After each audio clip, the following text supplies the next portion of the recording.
Hi, I'm Mrs.D Math. Thank you for joining me today. We're going to be looking at the area of quadrilaterals in 6th grade math. So let's go ahead and get started. The first thing we're going to look at in an area of a quadrilateral is a parallelogram. So a quadrilateral just has 4 sides. It's a closed figure. A parallelogram specifically has 2 pairs of parallel sides. The difference in a parallelogram and a rectangle is that a parallelogram does not have to have 90-degree angles.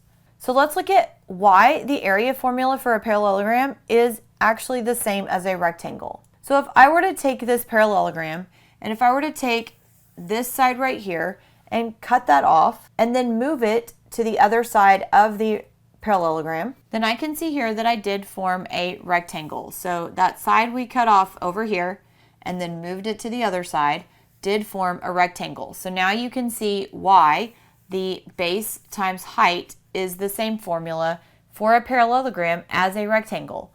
But there is one more specific thing we need to see, and that is that the height is not actually the side length. The height is actually going to be the distance from one base to the other base that are parallel. So it's going to form a 90-degree angle. So the height and the base form a 90-degree angle.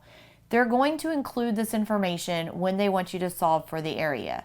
So now we can go ahead and practice. And we're going to use this parallelogram right here where the height is 3 inches and the base is 6 inches. And if I plug that into our formula, area equals base times height, that means my area is going to equal 6 times 3. And I know that 6 times 3 is 18. This is labeled inches, and it will be squared because we are finding the area. This is a 2-dimensional figure. We're multiplying base and height. And there is our area of this parallelogram. I'm going to put the formula back here, and we are going to try a couple more. So let's practice with one that looks very similar. Our height for this one is 4, and our base is 12. Our formula says base times height.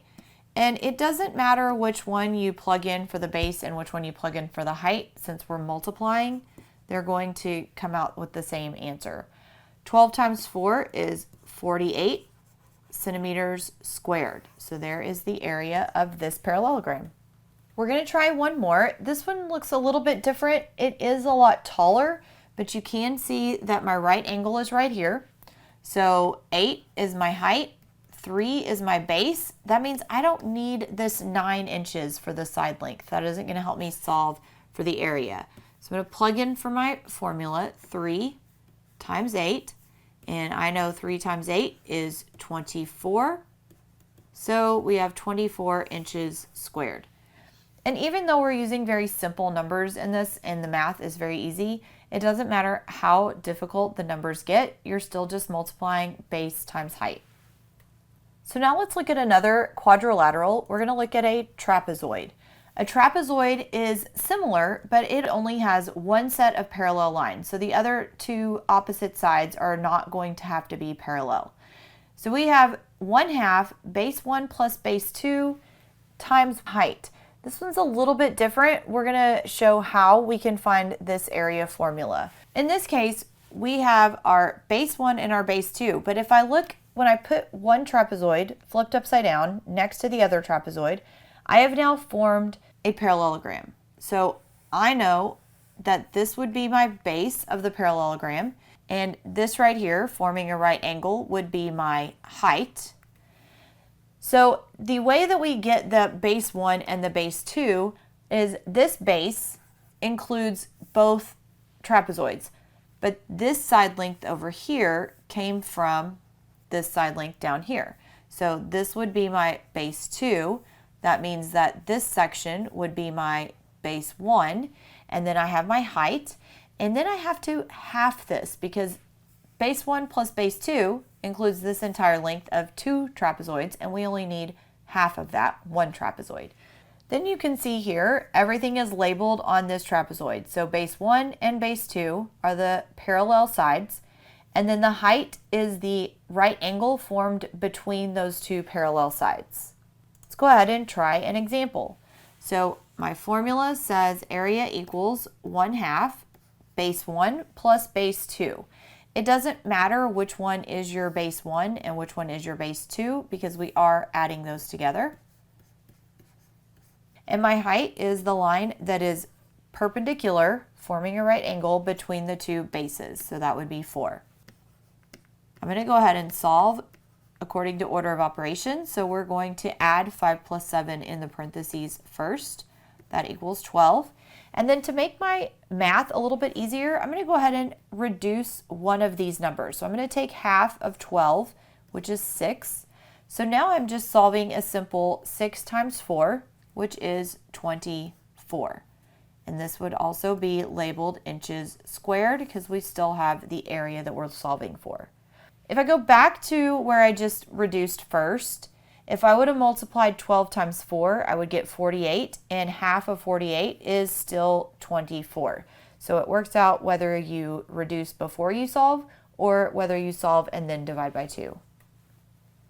So the formula is back up at the top. We're going to do a couple of practice problems. So we have area equals 1/2. My two bases are 8 and 12. That means 5 has to be my height. So 8 plus 12 times 5 the height. Again, I have to do parentheses first. So area equals 1/2. 8 plus 12 is 20 times 5. So I'm going to take half of 20. I know that is 10. So the final area is 10 times 5, which is 50 centimeters squared. Now we're going to try one. This is a right angle trapezoid, which means that I have my two bases and my height is forming a right angle is actually this side length. Your height is never going to be the angled side length. It's always going to be the line that is perpendicular, forming that right angle with both of your bases. Let's go ahead and fill in our formula. 1/2 parentheses base₁ plus base₂ times our height. And again, I'm going to go ahead and solve my parentheses first. So 7 plus 10 is 17 times 6.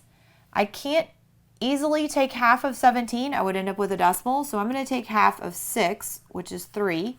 And then to find my area, I'm going to multiply 17 times 3, which I know is 51. And this is labeled meters squared. I'm Mrs.D Math. Thanks for joining me today for the area of quadrilaterals in 6th grade math. Have a great day. Bye.